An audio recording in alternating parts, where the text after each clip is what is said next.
Chanh. Khanh cái tin nhầm tới tin nhầm đây. Chanh mình. Tôi ăn sạp hả?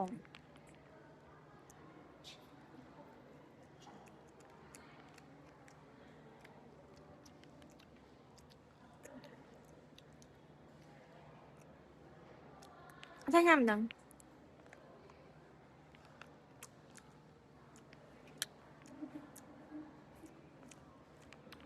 Anh nói thôi kì.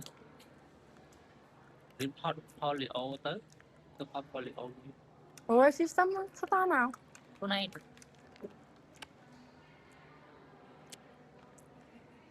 Khanh là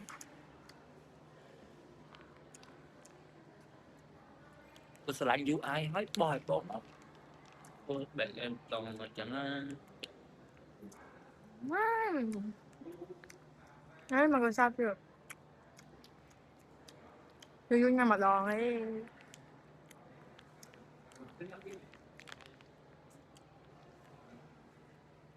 Mình tụi bao cho nhau mà bên nhau ta sáng. Sáng. phải tơ mong còn mùi cảnh á. Lơ. Lơ khlang. Thật mong buồn.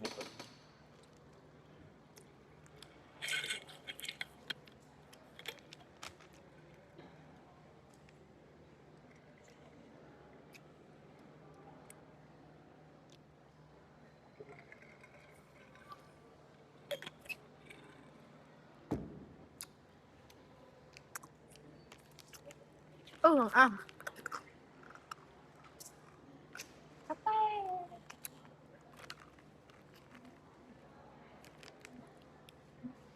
Đại ban cho nó sao to liên tiếp lôi.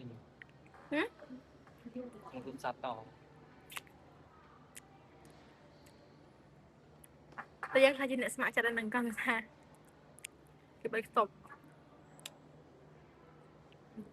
Ôi, khi mới cho một tay. Nóng chua. Tập sinh phim á.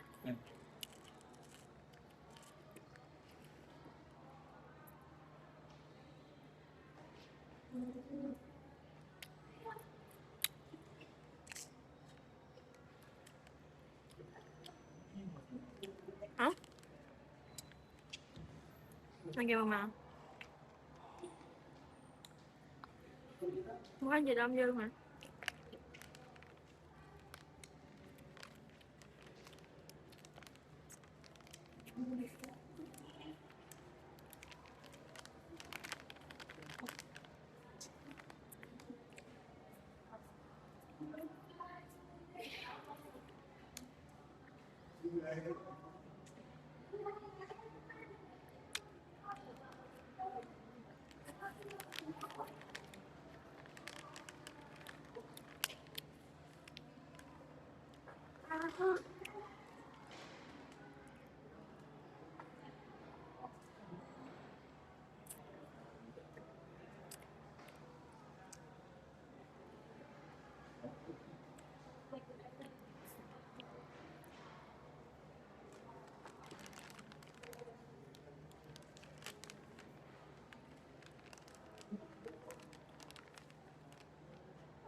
Xong tặng.